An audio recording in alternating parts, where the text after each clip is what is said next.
Okay, so for our religious freedom update this week, I think the biggest thing and the one that's probably worth our time is just the Supreme Court's decision in the Fulton versus City of Philadelphia case.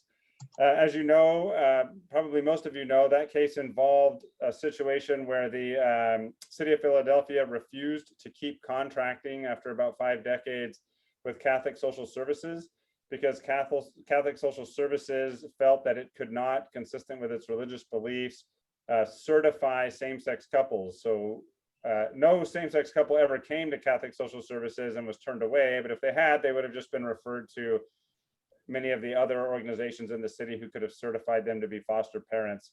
But the city found out about Catholic Social Services policy and decided to nix the contract. And Catholic Social Services brought a claim under the free exercise clause. Among others, this went up to the Supreme Court. When the Supreme Court granted cert, it said that it might overturn Employment Division versus Smith. And for those of you who know, Employment Division versus Smith really changed the landscape for the protection of the free exercise of religion in the United States, at least as far as the federal Constitution is concerned. So a lot of court watchers had their eyes on this case, thinking it could be a massive sea change in religious freedom law, because the court might overrule Smith and may have gone back to a pre-Smith test, or may have even developed a new test or clarified how they interpreted what the test was before Smith. They ended up doing none of that. There were several things that were remarkable about the decision. One was that it was a unanimous decision in favor of Catholic Social Services.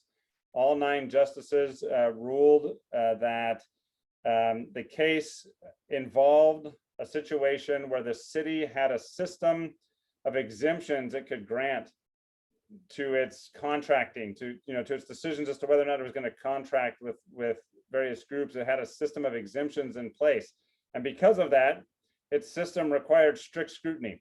So the court immediately went to the compelling interest test. The city had thrown out 3 compelling interests in this case. One was to maximize the number of foster parents.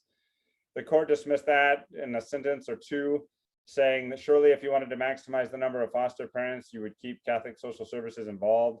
The other was to protect the city from potential liability, because the city was arguing that it might face a lawsuit from the LGBT side if it contracted with someone like Catholic Social Services. The court dismissed that in a sentence, saying that it was really just speculation and there was no actual threat out there, and it wasn't something that the court was going to consider. And then finally, the argument that I actually thought would have divided the court far more was that the city wanted to ensure that everyone who wanted to be foster parents received equal treatment. And that's what, quite frankly, I would have figured there would have been 9 different opinions on that issue alone. But the majority, 6 of the justices, simply said that the system of exemptions that the city has in place undermines its argument that it's trying to ensure everyone receives equal treatment, and that by allowing those exemptions for other reasons, it must not be that big of a deal, and therefore it has to allow them for Catholic Social Services. Now, the city actually has never used that exemptions clause, but it could have, and so the court found that persuasive, and I was surprised that all of the justices found that persuasive.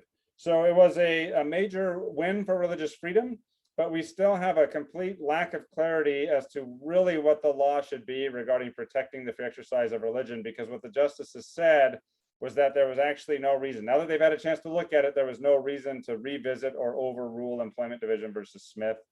In their view, they could resolve the case based on the facts before them, and they didn't need to go back and look at prior precedent. Now, 3 of the justices, Alito, Gorsuch, and Thomas, were not happy with that. They felt like we absolutely should be going back and revisiting Smith and overturning it.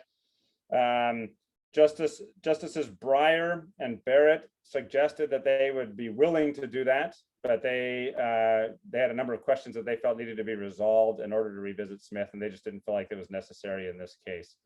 So that's a major update. It's important for a lot of reasons, but I think most important is that we are still in a world where Employment Division versus Smith is alive, which means when the free exercise of religion is burdened, at least in certain circumstances, the test from Smith applies. And there we have to ask, is the law neutral, and is the law generally applicable? If it's neither of those things, then strict scrutiny would apply.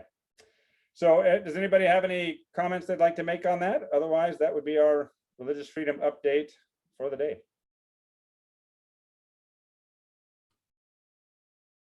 Okay, thanks, Aaron.